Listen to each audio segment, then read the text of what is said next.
Now C, you have h of x equal to square root of 4 minus x squared.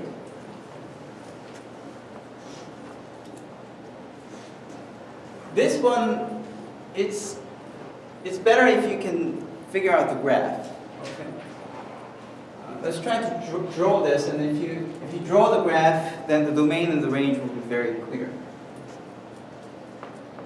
Let's introduce a y. Y is equal to square root of 4 minus x squared, and then square both sides. Square. And the squaring took away the square root. Bring the x squared on the left side. When you move this, the negative becomes positive. So you have x squared plus y squared equal to 4. Do you recognize this formula? What is that? It's a circle. All right, so the graph of this is the circle. However, I claim that the graph of this equation is not this. What's the difference between this and that?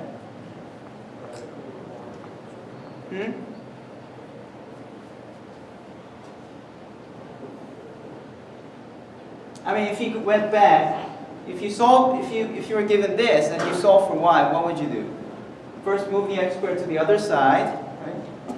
And then you take the square root. What should you do when you try to go from here to there? When you take the square away, what should you do? Huh? Take away the square from the x. Whenever you have something squared to another thing, you take the square root, and what else do you have to do? Plus or minus. Plus or minus should be in front. Okay? Do I have that? No, I only have plus. Okay? What does that mean? Here, can y be negative? No. Square roots can only produce positive numbers. Okay? So because y is never negative, you don't produce the full graph. What do you get? Only the top. So this is the graph of y equal to square root of 4 minus x squared. And if you're curious to know what is the equation for this one, on the bottom one, it's the other one that we didn't write. It's the minus one. Right? So now we see that since this is the graph, and what's the radius of this circle, by the way? 4 is equal to 2 squared, so the radius is 2. So that means this should be 2, and that should be negative 2. And from here, we know the domain and range. Okay. Right, first, domain. Negative 2 to 2. Negative 2 to 2. Square brackets or round brackets? Square brackets because they include, it ends here.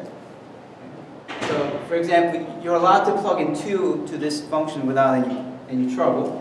2 squared is 4, 4 minus 4 is 0, square root of 0 is 0, so there's no trouble in evaluating x at 2. Okay, what's the highest value for the range? 2, because the radius is 2, it's 2, therefore the range is 0 to 2. Alright, and then, now let's do D. Y, f of x equal to x squared minus 6x plus 1.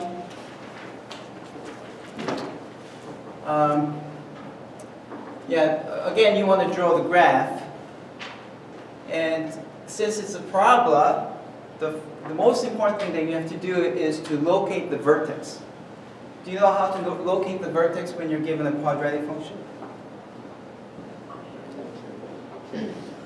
What's the formula? Yes? Symmetry. Yeah, axis of symmetry. How do you do that? Is there a formula for that? Radical b over 2a. Close.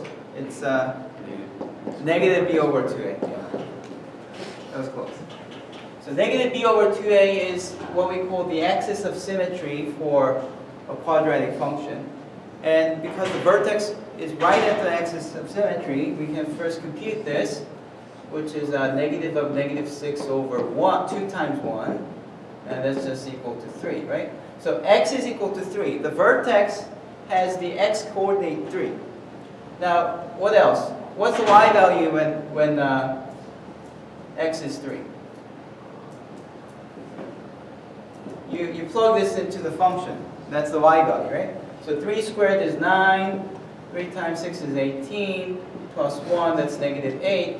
Therefore, you see that the vertex is located at 3, comma, negative 8. And does the graph open up or down? Is it concave up or concave down? It's concave up. Yeah, something like this. Okay, so that's the graph. So what's the domain? Negative. There's no restriction to x. X can be anything because it's just a polynomial. Negative infinity to infinity. What's the range? Can it go down forever? No. The lowest it can go is negative 8. Can it go up forever? Yes. So it's negative 8 to infinity. Negative 8 should be a square bracket.